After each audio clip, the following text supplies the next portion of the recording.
함께 모여서 살았습니다. 첫 번째 나무가 자랑을 합니다.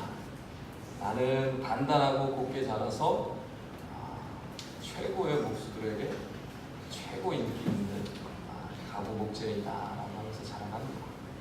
두 번째 나무도 자랑을 합니다. 나는 맛난 열매를 많이 맺기 때문에 아이들한테 인기가 참 많다라고 자랑을 합니다.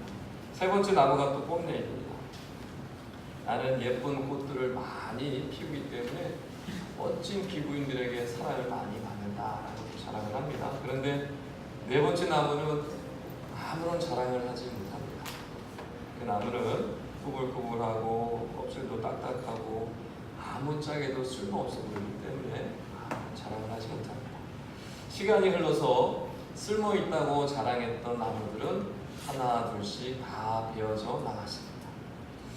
그리고 아무짝에도 쓸모없어 보이는 네 번째 나무만 남았습니다. 시간이 흘러서 여름이 되었는데 많은 사람들이 이 나무 밑으로 모여듭니다. 그리고 이렇게 얘기합니다. 이야, 이 나무 그늘 정말 시원하다, 너무너무 좋다 라고 하면서 사람들이 칭찬을 아끼지 않습니다. 그러면 이 이야기는 이제 2500년 전에 중국의 철학자 장자가 한 이야기죠. 무용지용이라는 쓸모 없음에 쓸모 있음이라는 그 우화에 담긴 내용입니다. 여러분, 사람들이 좋은 나무들을 베어가죠. 또 이렇게 쓰임을 받아서 사라져 갑니다. 그런데 또 산에는 이 못생긴 나무들이 여전히 산을 지키고 있죠. 그러나 그 나무들 때문에 어떻게 됩니까? 산이 보호되어지고 또 동물들을 지켜주고 또 여러 가지 산사태나 이런 것들을 막아주죠. 그래서 하나님께서 만드신 온 우주 만물의 모든 그런 것들은 하나님의 뜻하심이 있는 것이고 계획이 있으신 것이죠. 그래서 하나하나 소중하지 않은 것이 없는 것입니다. 여러분, 이와 마찬가지로 우리 성도도 마찬가지죠. 하나님께서 각자에 맞는 목적과 뜻을 사명을 주셔서 이 땅에 보내주신 것이죠. 신앙이 무엇입니까? 신앙이라는 것은 내가 얼마나 소중하고 얼마나 귀한 존재인지를 아는 것이죠. 그게 신앙입니다. 또 더 나아가서 내가 그렇게 소중하듯이 내 옆에 있는 형제 자매도 소중하고 귀한 존재다라는 것을 아는 것이죠. 여러분, 그게 신앙입니다. 여러분, 우리 저마다 생긴 것도 다 다르죠. 얼굴도 다 다르고 성격도 다 다르고 자라나는 가정 환경도 다 다릅니다. 그런데 우리는 예수의 피로 하나를 이룬 형제 자매인 것이죠. 하나님 안에서의 형제 자매입니다. 믿으시죠? 네. 옆에 한번 바라보십시오. 누가 앉아 계십니까? 형님, 누님, 언니, 오빠, 동생. 한번 인사할 때 형님이라고 한번 하시고 누나라고 하시고 언니, 오빠라고 하시면서 앞으로 잘할게요 한마디 하겠습니다.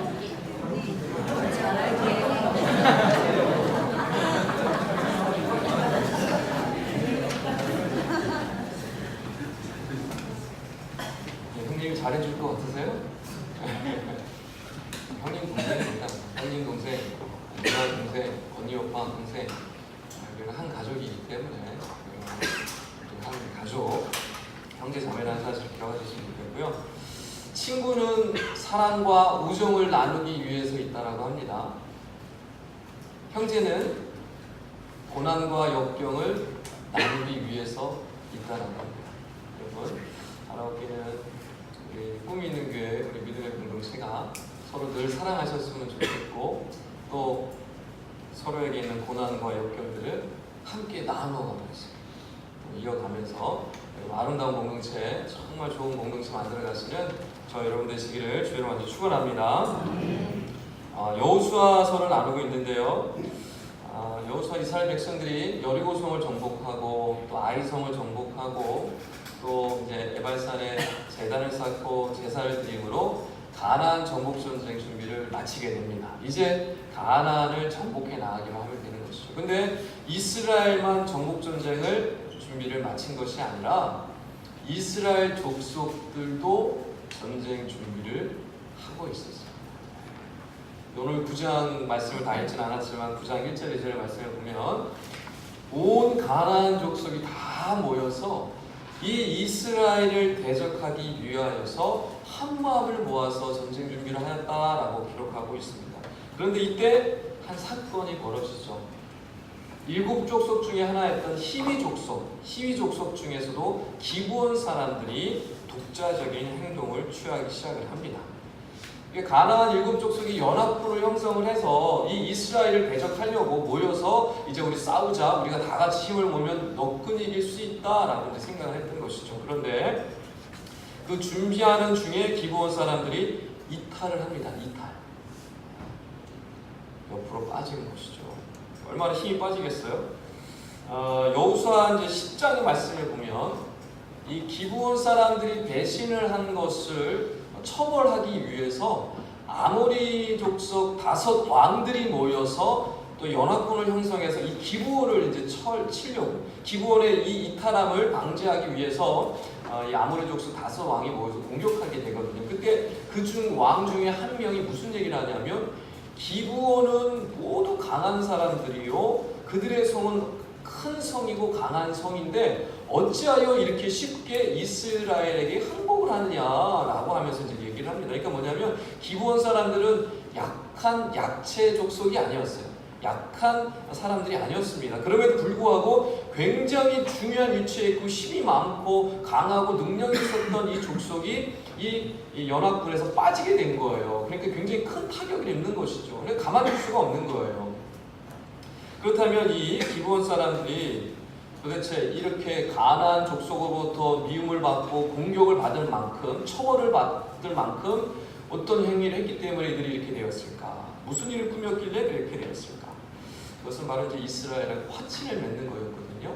9장 전반절에 걸쳐서 이제 나온 게 뭐냐면 이스라엘과 어떻게 화친을 맺을 것인가라고 하는 그 기브온 사람들의 이제 그런 어떤 작전, 이런 어떤 처세들이 나오고 있습니다. 어떻게 하냐면 이스라엘과 화친을 맺기 위해서 허름한 옷을, 대표들을 뽑아서 허름한 옷을 입힙니다.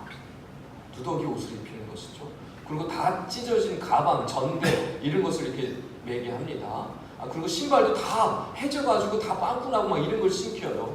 그리고 음식도 곰팡이 쓸고 아주 오래된 것처럼 보이는 그런 음식들을 이제 가지고 가게 합니다. 그래서 마치 먼 여행을 온 사람처럼 꾸며요. 아주 멀리서 온 사람처럼 꾸며서 이스라엘을 만나게 합니다. 그래서 그들에게 가서 우리들은 아주 멀리서 온 사람들이고 너희들과 화친을 맺고 조약을 맺기 위해서 왔다라고 이제 만나는 것이죠. 여호수아가 그들을 딱 보니까요, 정말 행색이 아주 멀리서 온 사람들처럼 보이는 거예요. 너무 오랫동안 여행을 해서 신발도 다 뜯어지고 옷도 다 뜯어지고 한 것처럼 보입니다. 음식도 다 곰팡이가 썰어있고. 그런데 그들의 얼굴과 말과 모습을 보니까 가나안 족속인 거예요. 아무리 봐도 헷갈리는 것이죠. 근데 그들은 막 멀리서 왔다 그러고 막 보이는 모습은 막 이렇게 행색이 그렇고 하니까 정말 그런가 보다 라고 하면서 화친을 맺습니다. 여기서 큰 실수를 하죠.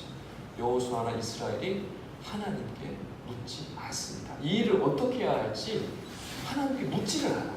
하나님 이거 어떻게 해야 됩니까? 이거 어떻게 해야 됩니까? 이런 저런 얘기를 묻지 않고 그 모습만 보고 화친을 맺습니다.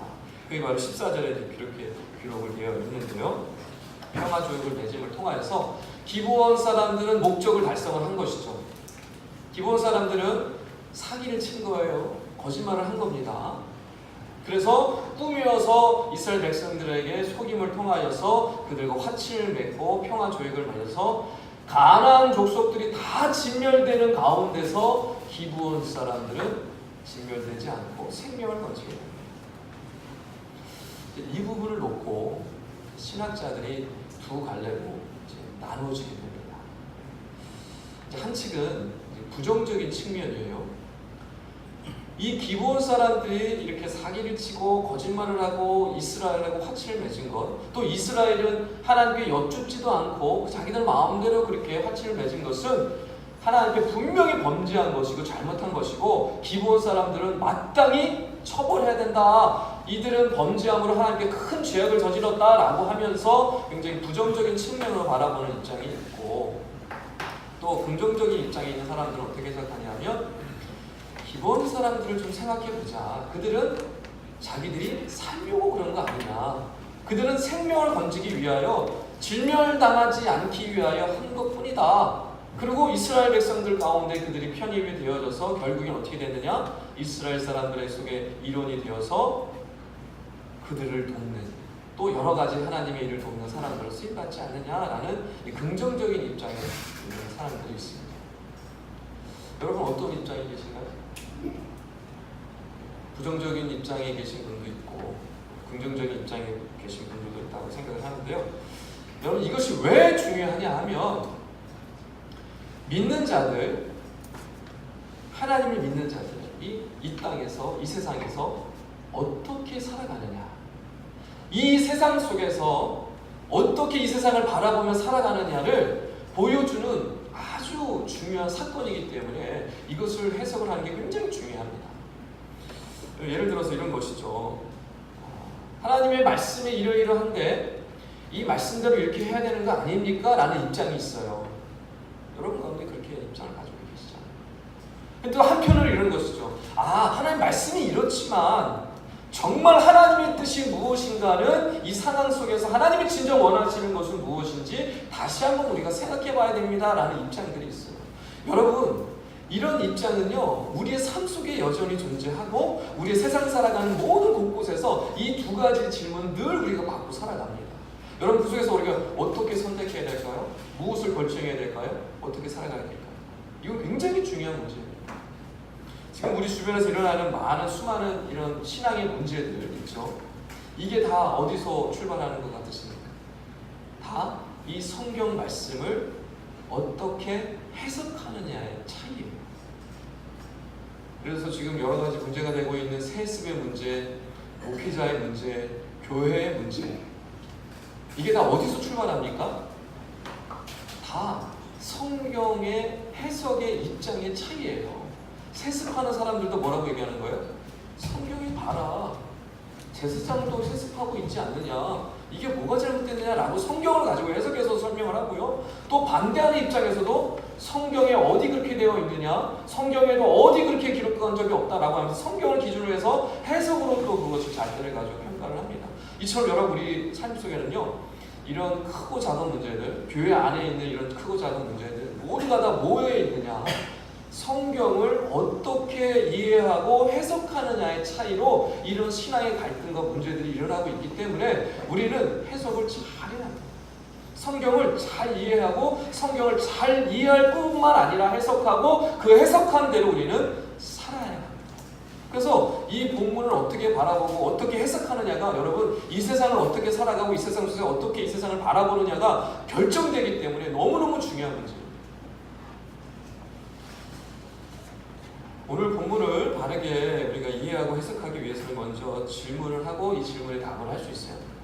기본 사람들은 도대체 왜 멀리서 온 것처럼 꾸미고 그들에게 갔는가? 그냥 쉽게 그냥 백기 들고 팔랑팔랑 이면서 우리 한국입니다. 여호수아여 우리는 절대로 당신들을 이길 수 없습니다. 당신들 이스라엘은 하나님의 군대이기 때문에 우리는 당신들을 이길 수가 없습니다. 우리는 다 내려놨으니까 우리 그냥 봐주시고 받아주세요 라고 하면 됩니다. 그냥 백기 들고 쫓아가서 살려달라고 그렇게 하면 됩니다. 그들이 그렇게 했던 이유에 대해서 스스로가 이제 오늘 24절 말씀에 얘기하고 있죠. 24절 좀 다시 한번 다 같이 한번 읽어보도록 하겠습니다. 24절입니다. 그들이 시작. 그들이 여호수아에게 대답하여 이르되 당신 하나님 여호와께서 그의 종 모세에게 명령하사 이 땅을 다 당신들에게 주고 이 땅의 모든 주민을 당신들 앞에서 멸하라 하신 것이 당신의 종들에게 분명히 들리므로 당신들로 말미암아 우리의 목숨을 잃을까 심히 두려워하여 이같이 하였나이다. 아멘. 그러니까 지금 이 기본 사람들이 이미 무엇을 알고 있어요? 모세에게 알고 있고 하나님께서 모세에게 말씀하신 것까지도 알고 있고 또 그 말씀의 내용조차도 무엇인지 알고 있어요. 기본 사람들이. 그러니까 이것은 사실 이제 이들이 얘기하고 있듯이 그 땅의 모든 족속들을 다 진멸하여라라고 했던 하나님이 모세에게 주셨던 명령을 이 기브온 사람들이 너무나 잘 알고 있는 거죠. 이것은 뭐냐면 신명기 7장 말씀의 요약이에요. 신명기 7장 1절 2절 말씀을 좀 같이 읽어보도록 하겠는데, 말씀 한번 올려주시고요. 안 들어요? 다 같이 한번 읽어보도록 하겠습니다. 신명기 7장 1절에서 2절입니다. 시작. 내 하나님 여호와께서 너를 인도하사 내가 가서 차지할 땅으로 이루시고 내 앞에서 여러 민족 헷 족속과 기르가스 족속과 아미 족속과 가나안 족속과 브리스 족속과 히비 족속과 여부스 족속 곧 너보다 많고 힘이 센 7 족속을 쫓아내실 때에 내 하나님 여호와께서 그들을 내게 넘겨 내게 치게 하시리니 그때에 너는 그들을 진멸할 것이라 그들과 어떤 언약도 하지 말 것이요 그들을 불쌍히 여기지도 말 것이며. 아멘. 그러니까 뭐냐면 가나안 7 족속 그들에게 들어가면 그들은 너희보다 굉장히 숫자도 많고 강하고 강력한 족속들이지만 하나님께서 너희들에게 붙여주고 너희에게 다 넘길 거야. 그런데 절대로 그 7 족속을 살려두지 말아야 하고 완전히 진멸해야 되고 모든 남자와 여자와 노약자와 아이들까지도 싹 다 전부 다 진멸해야 된다라는 명령을 주셨어요. 이게 바로 신명기에 이제 하나님이 주신 명령이고, 이 기브온 사람들이 이 진멸하라는 명령을 이미 듣고 알고 있었던 것이고 이 내용을 잘 알고 이해하고 있었던 것이죠. 그렇기 때문에 지금 이들이 스스로 멀리서 온 것처럼 꾸민 것은 무엇입니까? 7 족속이라는 것을 어떻게 알아야 돼요? 아니라는 거예요. 자기들은 7 족속이 아니라는 것을 보여주기 위해서. 그러니까 나는 7 족속이 아니에요 라는 것을 보여주기 위해서 지금 뭐 하는 거예요? 이스라엘 백성들에게 여호수아에게 나가서 행색을 꾸민 것이죠. 1차적으로 그렇게 볼 수가 있습니다. 그런데 이 말씀만 가지고는 왜 멀리서 왔어야만 하는지, 꼭 꾸며야만 했는지에 대한 완전한 답을 얻지는 못합니다. 그런데 신명기 20장 말씀을 보면 아하, 이 기브온 사람들이 왜 굳이 이렇게까지 했는지를 추측할 수 있는 단서들이 나옵니다. 신명기 20장 말씀을 보면 말씀입니다. 신명기 20장은 뭐냐면요, 가나안 7 족속 외의 족속들, 가나안 땅에 존재하는 7 족속 외의 성읍들을 공격하고 그들과 싸울 때에 어떻게 해야 하는지에 대한 말씀을 주고 있어요. 그 신명기 20장이에요. 그 신명기 20장 말씀을 많이 보면 흥미로운 말씀들을 하십니다. 신명기 20장 10절, 11절, 그 다음에 15절, 16절. 네, 잘 띄워주셨네요. 자, 다 같이 한번 읽어보도록 하겠습니다. 신명기 20장 10절, 11절 먼저 다 같이 한번 읽겠습니다. 시작. 내가 어떤 성읍으로 나아가서 치료할 때에는 그 성읍에 먼저 화평을 선언하라. 그 성읍이 만일 화평하기로 화답하고 너를 향하여 성문을 열거든 그 모든 주민들에게 내게 조공을 바치고 너를 섬기게 할 것이요. 15절 16절 시작. 내가 내게서 멀리 떠난 성읍들 곧 이 민족들에게 속하지 아니한 성읍들에게는 이같이 하려니와 오직 내 하나님 여호와께서 내게 기업으로 주시는 이 민족들의 성읍에서는 호흡 있는 자를 하나도 살리지 말지니. 아멘. 자, 보십시오. 기브온 사람들이 결국에 멀리서 온 것처럼 꾸민 이유는 두 가지입니다. 가나안 7 족속처럼 보이지 않으려고 했었던 것이고, 첫 번째 이유는 그것이고, 두 번째 이유는 무엇입니까? 이스라엘과 평화 화친을 맺어서 조공을 바치는 나라다. 그래서 영원토록 그들 안에 거하고 그들과 화평의 관계를 유지함으로 살기 위해서 했던 것을 알 수가 있는 거죠. 그럼 뭐예요 지금? 기브온은 이 신명기 말씀을 어떻게 알고 있는 거예요? 다 알고 있는 거예요. 이 말씀을 준비하면서 이렇게 멀리서 온 것을 꾸몄던 이유가 단순히 살려고 단순히 그렇게 했던 것이 아니라 이렇게까지 이 사람들이 조공을 바치면서까지 화친을 맺고 화평조약을 맺으려고 했구나라는 것을 보면서 정말 이들이 이런 생각을 가지고 있었을까? 이 신명기 말씀을 이렇게 조목조목 다 알고 있었을까라는 의문이 들었어요 처음에. 그런데 이 신명기 말씀 전체로 다시 한번 훑어보고 이 기브온 사람들의 흔적들을 살펴보면서 야, 만약에 이 기브온 사람들이 이스라엘을 하나님의 군대로 믿었고 정말 자기들이 살 길은 이 길밖에 없다라는 정말 확신과 믿음이 있었다라고 한다면 충분히 이렇게 할 수 있어요. 충분히 하고서 남을 수 있겠다라는 생각이 들었습니다. 여러분, 기브온 사람들을 묵상하면서 자연스럽게 제 안에 한 사람이 떠올랐어요. 누구냐면 이제 여러분 여리고성 정복할 때 여리고성 그 수없이 많은 사람들 중에 오직 누구만 살아남습니까? 여리고성 정복할 때 기억 안 나세요? 할렐루야. 지금 어디 가신 건가요? 대답을 해주십시오. 여리고성 무너질 때 다 죽었어요. 다 진멸됐죠. 하나님 명령이 다 죽이라고 했기 아이까지 다 죽이라고 했어요. 근데 누구만 살아남았어요? 기생 라합과 그의 가족만 살아남았어요. 여러분, 기생 라합은 어떤 사람이에요? 가나안 족속이죠. 진멸의 대상이었습니다. 그리고 우상을 섬겼던 사람이죠. 그리고 또 도덕적으로 굉장히 문제가 많은 사람이었습니다. 거짓말도 잘했고 또 먹고 사는 게 기생이었고 여러 가지 문제가 많은 사람이었죠. 그러나 그 라합은 어떻게 했습니까? 이스라엘의 소문을 듣고 이스라엘이 어떤 민족인지 듣고 여호와에 대한 이야기를 듣고 여호와를 믿기로 작정을 하죠. 나도 여호와의 하나님의 백성이 되고 싶다는 간절한 믿음이 생기죠. 그래서 어떻게 합니까? 자기 생명을 걸고 자기의 전 존재를 걸고 나도 하나님의 백성이 되고 싶다라는 고백을 통하여서 결국에 어떻게 됩니까? 실제로 이스라엘 백성으로 편입되어집니다. 놀라운 은혜를 경험하죠. 여러분, 우리 성경을 좀 더 폭넓게 보실 수 있으셔야 합니다. 좀 더 포괄적으로 볼 수 있도록 여러분 하셔야 하고요. 단순히 하나님께서 가나안 7족속을 멸하라고 하셨을 때 이 명령에만 집중하다 보면요 어떻게 됩니까?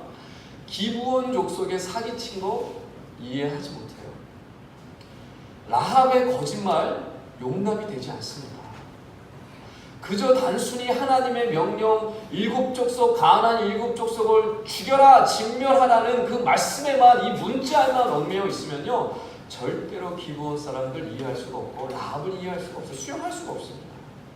그래서 하나님의 진정 깊은 뜻이 무엇인지를 헤아릴 수가 없어요. 여러분, 우리 신앙생활 하다 보면요 하나님의 문자에 얽매여서 이 문자 때문에 잃어버린 것이 훨씬 더 많습니다. 성경을 바라보실 때 문자에 매이지 마십시오. 성경을 바라보실 때 그저 이 한 구절만 붙들고 여러분 살아가시면 안 됩니다. 성경 전체를 보셔야 되고 하나님 뜻이 과연 그러한가? 하나님 뜻이 원하는 것 정말 그것인가? 다시 한번 여러분 하나님 나가셔서 하나님의 뜻이 그러한가를 다시 한번 헤아려 보셔야 합니다. 여러분, 하나님께서 분명히 가나안 족속을 7족속을 진멸하라고 명령하셨죠. 신명기 말씀에. 그러나 다른 성경이 또 어떻게 얘기합니까? 이 가나안 족속 중에 한 명이었던 이 라합의 믿음을 어떻게 얘기합니까? 칭찬합니다. 라합의 믿음을요 높이 평가합니다. 또 심지어 어떻게까지 표현하십니까? 예수 그리스도의 족보에까지 올려요. 엄청난 하나님의 그 역사를 경험케 합니다. 여러분, 어떻게 여러분 판단하실 거예요? 신명기 말씀은 가나안 족속 다 죽이고 진멸하라 그랬어요. 그런데 히브리서 말씀이나 마태복음이나 여러 곳곳의 말씀들에 보면 이 라합의 믿음, 이 히브리 사람들에 대한 이야기들, 엄청난 칭찬과 그들의 삶에 대하여 인정하는 것들을 보여주고 있습니다. 여러분, 어떻게 판단하실까요? 어떻게 생각하실 거예요? 이처럼 우리는요 문자에 얽매여서 말씀을 보는 눈을 떠나서 하나님의 뜻이 과연 무엇인가, 하나님이 진정 원하시는 것이 무엇인가를 보실 수 있는 영적인 눈을 가지셔야 돼요. 그래서 하나님의 이 뜻이 무엇이고 이 뜻을 내가 어떻게 해석해야 되고 이것을 내가 어떻게 살아가야 할지를 여러분 매 순간순간 물으셔야 돼요. 늘 하나님 앞에 여쭙고 나가야 돼요. 그렇지 않으면 어떻게 될까요? 우리는 쉽게 하나님의 말씀이 이랬지라고 생각하고 그냥 그렇게 살아갑니다. 그럼 우리는 잃어버리는 게 너무너무 많습니다. 그래서 나중에는 문자에 얽매여서 이 말씀 나는 지켰어. 너는 왜 안 지켰니? 나는 이 말씀 지켰는데 너는 왜 안 지켰어? 이렇게 판단하는 사람들로 머물러 살아갑니다.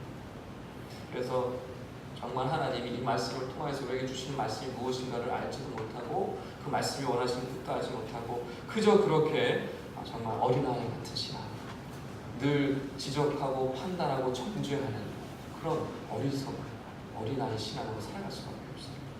여러분, 기브온 사람들 어떻게 됐습니까? 기브온 사람들이 사기를 치고 이스라엘 백성들에게 들어왔어요. 거짓말하고 들어왔죠. 어떻게 됐을까요? 심판받았을까요? 진멸됐을까요? 저주받았을까요? 그 반대입니다. 기브온 사람들 최후에 대한 얘기는 오늘 말씀 27절에 나오죠. 다 같이 한번 보겠습니다. 여호수아 9장 27절 말씀. 다 같이 한번 읽어보겠습니다. 그날에 시작. 여호수아가 그들을 여호와 앞에서 회중을 위하여 여호와의 제단을 위하여 나무를 패며 물을 붓는 자들로 잡아놓으니 오늘까지 이르니라. 하나님께서 이 기브온 사람들 이스라엘 백성으로 편입되게 하십니다.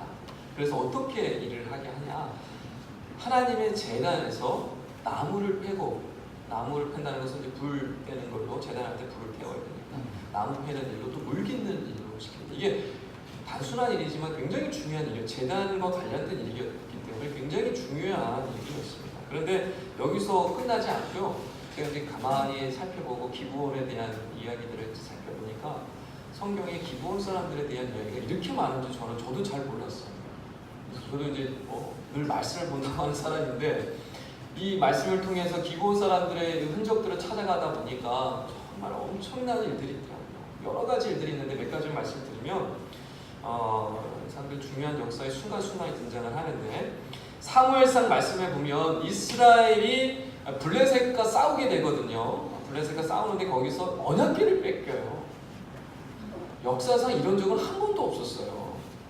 이스라엘 백성들 역사에 언약궤를 뺏겨요. 언약궤를, 이 생명과도 같은 언약궤를 블레셋에게 뺏긴단 말이에요. 빼앗겨서 블레셋 사람들이 자기들이 가지고 있다가 이게 가지고 있으니까 막 병나고 사람들 죽어나고 그러니까 참을 수가 없어서 자식을 던져버려요. 그곳이 어디냐면 기럇 여아림. 기럇 여아림이 어디냐면 기브온 사람들이 거하는 동네예요. 그곳이 기럇 여아림.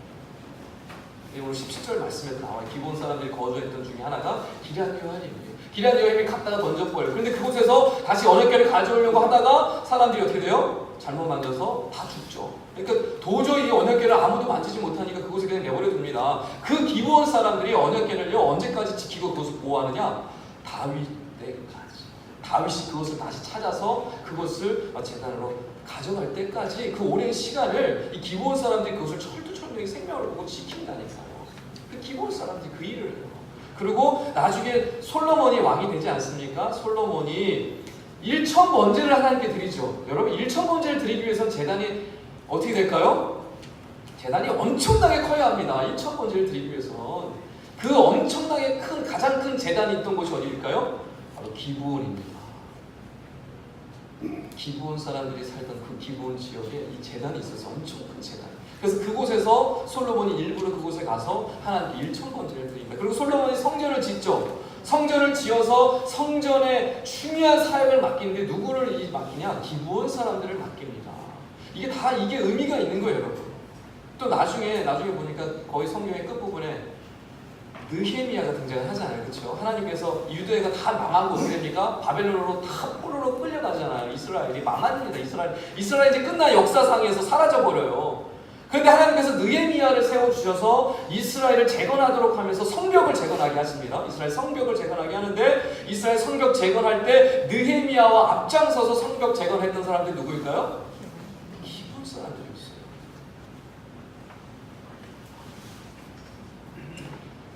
이런 몇 가지만 살펴봐도요, 이 기브온 사람들을 하나님께서 얼마나 귀하게 사용하셨는지를 우리가 알 수가 있습니다. 자, 여러분 어떻게 하실 거예요, 이제? 기브온 사람들 이스라엘과 화치를 맺을 때 사기치고 화치 맺었습니다. 거짓말했어요. 사기쳤잖아요, 사기. 속였잖아요, 이스라엘 백성들. 속이고 들어왔잖아요. 그리고 이스라엘 백성들은 아무것도 모르고 거기에 놀아놨잖아요. 하나님께 묻지도 않고 화치를 맺었어요. 화평조약을 맺었어요. 돌이킬 수가 없어요. 여러분 어떻게 하실 거예요? 여러분 이런 상황이라면 어떻게 하실 거예요? 여러분 실제 삶 속에서 이런 일들 많이 일어납니다. 여러분 어떻게 하실 거예요? 하나님이 진멸하라고 했으니까 이것저것 다 빠지지 않고 진멸하면 그냥 끝나겠지 하고 진멸하시겠습니까? 화친이고 뭐고 다 필요 없어. 너희들 속였으니까 화친 이거는 유효하지 않고 무효해라고 하면서 화친을 다 포기하고 다 진멸하는 것이 맞는 얘기입니까? 여러분 어떻게 하실 거예요? 분명히 하나님의 이름으로 여호와 이름으로 맹세하기 때문에 이것은 물을 수가 없어요. 왜요? 하나님의 이름을 억지라는 거기 때문에 물을 수가 없어요. 물으면 오히려 이스라엘 백성들이 당하는 것이죠. 그 죄를 다 뒤집어 써야 하는 것입니다. 그러니까 물지도 못, 이러지도 못해, 저러지도 못하는 거예요. 그런 상황이에요. 여러분은 어떻게 하실 거예요? 여러분들은 어떻게 하시겠습니까? 그냥 살아야죠.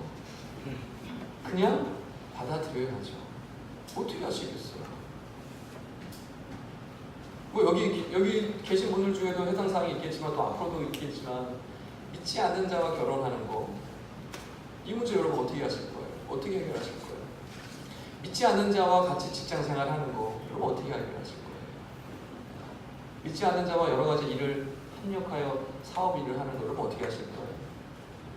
믿지 않는 가족들 바라볼 때 여러분 어떻게 대하실 거예요?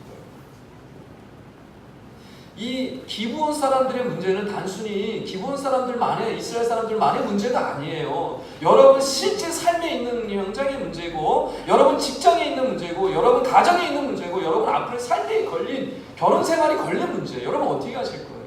어떻게 해결하실 거예요? 이스라엘은 그들을 품고 갑니다. 그들을 품어요. 그들을 품고 갑니다. 지금 당장 비참해 보이고 참 수치스럽고 너무너무 내가 잘못했다는 생각이 들고 여호수아도 하나님께 얼마나 부끄러웠겠습니까? 기가 막힌 것이죠. 하나님께 묻지도 않고 이런 죄를 저질렀어요. 화친을 맺어버렸어요. 진멸하라는 명령도 수행하지 못하는 것이죠. 엄청난 지금 비극이에요. 비극. 쉽게 얘기해서 하나님 앞에 몸둘 바를 모르는 상황이 된 거예요. 그런 수치를 받으면서 이스라엘 백성들은 어떻게 합니까? 그들을 진멸하지 않고 그들을 품고 갑니다. 받아들이고 사는 것이죠. 고린도전서 5장 9절 10절 말씀을 우리 다 같이 한번 읽어보도록 하겠습니다. 고린도전서 5장 9절 10절입니다. 예, 다 같이 한번 읽겠습니다. 시작. 내가 너희에게 쓴 편지에 흥행하는 자들을 사귀지 말라 하였노라. 이 말은 이 세상에 흥행하는 자들이나 탐하는 자들이나 속여 빼앗는 자들이나 우상 숭배하는 자들을 도무지 사귀지 말라 하는 것이 아니니 만일 그리하면 너희가 세상 밖으로 나가야 할 것이다. 아멘. 여러분 세상 사람들하고 사귀라는 뜻이에요? 사귀지 말라는 뜻이에요? 헷갈리시죠? 사도 바울의 뜻은 뭐예요? 사귀지 말라는 거예요? 사귀라는 얘기예요? 사귀지 말라는 말이 아니에요. 그럼 어떻게 하라는 거예요? 너희는 세상 속에서 살아갈 수밖에 없고 사귀면 살아갈 수밖에 없다라는 얘기를 하지만 그 속에서 뭐예요? 그러나 너희는 구별된 사람들이고 너희는 다른 사람들이다. 그들과 함께 살아가고 그들과 함께 사귀고 그들 속에 살아가지만 너희는 다른 존재, 너희는 그들과 구별된 존재라는 사실을 반드시 기억해야 된다라는 얘기를 하는 거예요. 그렇지 않으면 너희는 세상을 밖에 세상을 떠나 살아가야지. 그들과 같이 살지 말고 어디 산속에 살든가 뭐 바다 위에 집 짓고 살든가 그들과 전혀 교제하지 말고 살아야 되는데 그건 아니라는 거예요. 여러분 이것이 우리가 지금 이 세상을 살아가는 실제 우리의 삶이고 우리의 딜레마입니다. 여러분 어떻게 이 문제를 해결하실 거예요? 세상을 품고 살아가되 우리는 세상과 다른 존재라는 사실을 기억해야 되고 세상을 끌어안을 뿐만 아니라 그 세상의 삶의 무게를 우리는 짊어지고 가야 할 사람들입니다.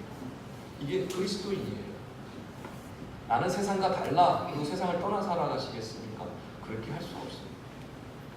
이스라엘 백성들이요, 이 기브온 사람들을 품고 갔고 또 끌어안고 갔듯이 우리도 마찬가지로 이 주변에 있는 믿지 않는 자들, 또 나와 함께하는 자들, 또 같이 신앙생활하지 않는 그런 사람들까지도 우리를 품고 그들을 끌어안고 가야 하는 것입니다. 그렇기 때문에 신명기 7장 말씀대로 다 죽이라고 진멸하라고 했다라는 말씀만 붙들고 살아가면요, 우리는 세상 속에서 살 수가 없습니다. 여러분, 지금은 그렇게 자주 볼 수 없지만 예전엔 참 굉장히 이런 일들이 많았는데 지금은 이제 명동이나 이런 큰 역사에 가면 이제 보이죠. 뭐가 있어요? 예수천당. 네. 예수천당 불신주. 보셨어요? 혹시 자기도 그렇게 한번 해보신 적 있으세요? 저도 아직 안 해봤는데 여러분 물론 예수 천당 불신지옥 전해야 되죠. 우리 믿는 자로서 사명이 뭡니까? 천국을 전하고 지옥을 전해야 할 사명이 우리에게 있습니다. 물론 그런 사명이 있죠. 그러나 그저 말만으로 해야 된다고 저는 생각하지 않습니다. 진정 우리가 보여줘야 될 것은 뭘까요? 실제 삶을 통하여서 믿지 않는 자들, 너희는 지옥 갔어라고 치부하기 전에 그들을 어떻게 하면 예수께로 인도할 것인가? 내가 어떻게 저들을 섬기면, 내가 어떻게 저들에게 나아가서 낮아지면 저들의 주님께로 나올 수 있을까를 먼저 우리가 보여줘야 되겠죠. 선포하고 저주하고 지적하기 이전에 우리가 삶으로 먼저 선한 모습으로 예수 믿는 자답게 삶으로 보여줘야 되겠죠. 그게 먼저여야만 하는 것입니다. 그렇지 않고 그냥 너는 예수 믿지 않으니까 너는 지옥 가는 것이고 나는 예수 믿으니까 천당 가고 세상 사람들이 어떻게 얘기하겠습니까? 그냥 너나 천국 가세요. 이렇게 얘기하겠죠. 여러분 이 세상 사람들이 왜 교회를 손가락질하고 그리스도인들을 욕할까요? 말만 먼저로 하니까 그런 거죠. 삶으로 하나도 나타나지 않는 거죠. 삶으로 드러나지 않는 것이죠. 삶을 통해서 세상을 품고 세상의 무게를 짊어지고 세상을 이해하고 세상을 끌어안고 가는 그런 모습들이 안 보이니까 너는 너 나는 나 이렇게 되는 것이죠. 여러분 금요 기도의 시간에도 우리가 잠깐 나눴는데 그리스도인들은요 비록 수치를 당하더라도 욕을 먹더라도요 예수님처럼 나눠주는 삶을 살아야 합니다. 할렐루야. 베푸는 삶을 살아야 해요. 예수님이 하신 일이 뭐예요, 여러분? 낮은 자를 찾아가셨어요. 죄인 취급받는 자를 찾아가셔서 뭐 하셨습니까? 수치 욕을 얻어먹었어요. 그리고 그들에게 뭘 주셨습니까? 생명을, 선한 영향력으로 놀라운 은혜와 역사를 그들에게 베풀어 주셨어요. 그래서 그들이 어떻게 했습니까? 주님을 바라보고 하나님을 찬양하고 영광을 돌리게 하셨죠. 우리의 사명이 무엇입니까? 세상과 나는 달라. 너희는 다 진멸의 대상이야. 너희는 다 저주받은 지옥 갈 백성들이야. 라고 그냥 취부하고 살아가야 될까요? 그렇지 않습니다. 우리는 하나님의 백성, 예수를 닮은 자답게 삶을 통하여서 선한 모습으로 드러나야 되고 예수님처럼 나눠주고 베풀고 부어주고요. 그들을 끌어안고 품고 나아가는 것이 그게 그리스도의 삶의 도시죠. 그래서 그들로 하여금 결국 하나님을 찬양하고 하나님께 영광 돌리고 예수 이름을 높이며 찬양할 수 있도록 우리가 그 일을 간단히 하는 것입니다. 그러나 이러한 사실들을 우리가 믿고 살아갈 때 우리는 어떻게 될까요? 여러분 신앙생활 하면서 하나님의 뜻과 상관없이 그저 신앙생활 할 수 있을까요? 없을까요? 없어요? 신앙생활 하면서 얼마든지 하나님의 뜻과 상관없이 신앙생활 할 수 있습니다. 얼마든지.